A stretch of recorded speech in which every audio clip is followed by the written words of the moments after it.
উত্তর দিনাজপুর থেকে খবর পড়ছি সব্যসাচী। দেবজ্বরে আক্রান্ত রায়গঞ্জের 7 থেকে 70। মঙ্গলবার ভর দুপুরে রায়গঞ্জে তৃণমূল প্রার্থী কৃষ্ণ কল্যাণীর সমর্থনে রোড শোয়ে আবির্ভাব ঘটল সিনেমা জগতের অন্যতম নায়ক দীপক অধিকারী ওরফে দেবের। আর তাই দেবজ্বরে আক্রান্ত 7 থেকে 70-এর আবাল বৃদ্ধ বনিতা প্রখর রৌদ্র উপেক্ষা করে রাজপথে দাঁড়িয়ে প্রহর গুনলেন।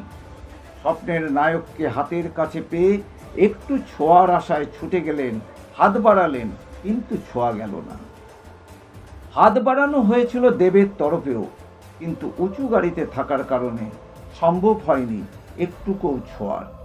কেউ কেউ বললেন দেব দর্শনে তৃণমূল প্রার্থী কৃষ্ণ কল্যাণীর জেতার পথে আর কোনো অন্তরায় রইলই না। অন্যদিকে বেশ কিছু মহিলাদের বক্তব্য, স্বপ্নের নায়ক হাতের কাছে এসেছে, তাই তাকে দেখতে আসা, একটু ছোঁয়ার চেষ্টা, এর সঙ্গে ভোটের কোনো সম্পর্ক নেই।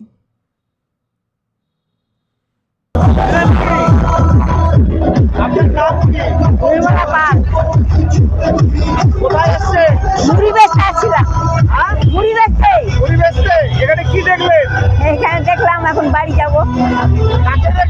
ওই দেবকে দেখলাম। দেবকে দেখলেন? দেবকে? দেবটা কে? আপনার নায়ক? আমরা তো এইগুলোতে ভোট দেবো। কেমন লাগলো? ভালো লাগলো। পছন্দ হয়? হ্যাঁ, হাত ধরছিলেন একটু? হাত তো ধরতে পারিনি। ধরতে পারেননি? চেষ্টা করছিলেন? হ্যাঁ, লোকের নিচে ধরা যায়। বাড়িতে যাই নাতি নাতির সঙ্গে গল্প করবেন এগুলো? আমার বেটা একজন মেম্বার। এটা মেম্বার হোক, নাতি নাতিকে বলবেন হয়তো ছুতে পারেনি, আপনি ছুতে পারছেন? না, ছুতে পারলাম না, হাত ঢুকালাম না। হাত দিয়েছিলেন? হ্যাঁ। আচ্ছা, জীবন সার্থক না? হ্যাঁ, হ্যাঁ, দেবকে দেখলেন, জীবন সার্থক তো? হ্যাঁ। বললাম ভর দুপুরে আপনি এখানে দাঁড়িয়েছিলেন কেন? দেবকে দেখার জন্য। আর আমি তো তৃণমূল সমর্থক। ও, মানে দেব জ্বরে আপনি আক্রান্ত? হ্যাঁ, তো কেমন উপলব্ধি হলো? বুঝলাম না কথাটা। উপলব্ধি কেমন হলো? এই না, সে তো প্রত্যক্ষ দেখলাম, কারণ টিভিতে তো সবসময় দেখি। প্রত্যক্ষ দেখার জন্য এই রৌদ্রের মধ্যে কষ্ট করে দাঁড়িয়েছি। প্লাস আমাদের কল্যাণীকেও মানে টাটা দেওয়ার জন্য দাঁড়িয়েছিলাম। অনেক শুভকামনা করছে। হ্যাঁ, কি বুঝছেন? না, যা ভাববে এখানে তো কল্যাণী জিতবেই, কারণ বিধানসভায় তো কল্যাণী যে পার্টির থেকেই দাঁড়াক না কেন, সে তো যে লিড দিছিল জিতছিল। এখন টিএমসিতে সে আছে, কিন্তু টিএমসির তো রেজাল্টের দিকে ভালো। তো আমাদের যেরকম 26 নম্বর ওয়ার্ড, মোটামুটি 26 নম্বর ওয়ার্ড টিএমসি সবাই সমর্থক। টিএমসি যা ছিল একটা হাড্ডাহাড্ডির লড়াই ছিল বিজেপির সঙ্গে। আজকের এই জনসমর্থন, এই যে জনজোয়ার দেখে কি মনে হচ্ছে? না না, হাড্ডাহাড্ডি লড়াই কোনোদিনই হতো না। সে তো কালিয়াগঞ্জের প্রাক্তন চেয়ারম্যান ছিল, তার তো কোনো পরিচিতি ছিল না। আর আমাদের রায়গঞ্জে কল্যাণীর পরিচিতি তো বিশাল। সে তো যে কোনো কাজে তার কাছে গেলে সে বিমুখ করতো না, সে আগিয়ে আসতো। এই জন্য কল্যাণীর ইটা আগের থেকে পাবলিক। এখন ব্যাপার হচ্ছে প্রধানমন্ত্রী আসছিল, তার লোক দেখে, প্রধানমন্ত্রীকে তো দেখার জন্য সবাই যাবে, কারণ ভারতবর্ষের প্রধানমন্ত্রী এই আসছে, তাকে দেখার জন্য তো যাবেই, এগেনস্ট পার্টি তো যাবে। তার জন্য চিন্তা কিছু কারণ নাই, কল্যাণী এখানে বের হয়ে যাবে। আমার কি নাম?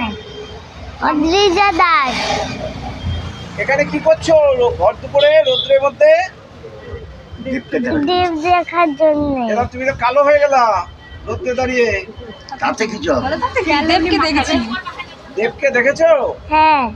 দেবকে কে হয় তোমার? নায়ক। আচ্ছা, কি দেখলা এখানে? দেবকে দেখলাম। দেবকে দেখলা, ভালো লাগলো? হ্যাঁ। তুমি হাত ধরেছিলা? অনেকে তো হাত ধরেছে। হাত দিয়েছো? আমি ছোট তো, হাত ধরি নাগাল পাওনি না? অনেক উঁচুতে ছিল। আচ্ছা, যাই হোক, লাইন দিয়েছে। আপনারাও কি দেবকে দেখতে এসেছিলেন? আপনি ভীষণ excited? দেবকে সামনে দেখে এই যে এক্সাইটেশন আপনার দেবকে দেখে, এই এক্সাইটেশন কি কৃষ্ণ কল্যাণীকে দেখেও ছিল? তার থেকে এটা অনেক বেশি, তাই না? ছোটবেলার একটা স্বপ্ন পূরণ হলো। আচ্ছা, মনে করেন যে কৃষ্ণ কল্যাণীকেও দেখলেন, কার্তিক পালকেও দেখেছিলেন, আবার ভিক্টরকেও দেখেছিলেন, তো কাকে দেখে ভোট দিতে ইচ্ছা হয়েছিল বেশি আগে? ও, এটা সব ভোটের সম্পর্ক না, এটা হচ্ছে স্বপ্নের একটা নায়ক, যে ছোট থেকে আশা ছিল দেখার। দেখার না, হ্যাঁ, সেটাই একটা, হ্যাঁ। তাই তো? এর সঙ্গে ভোটের সম্পর্ক নাই। অবশ্যই করবো। সমর্থনে এসছেন উনি, তাহলে দেবকে দেখে যদি আপনি এক্সাইটেড হন, তাহলে তৃণমূলকেই ভোটটা দিবেন বলে মনে হচ্ছে নাকি? সবাই দেবে ভাই?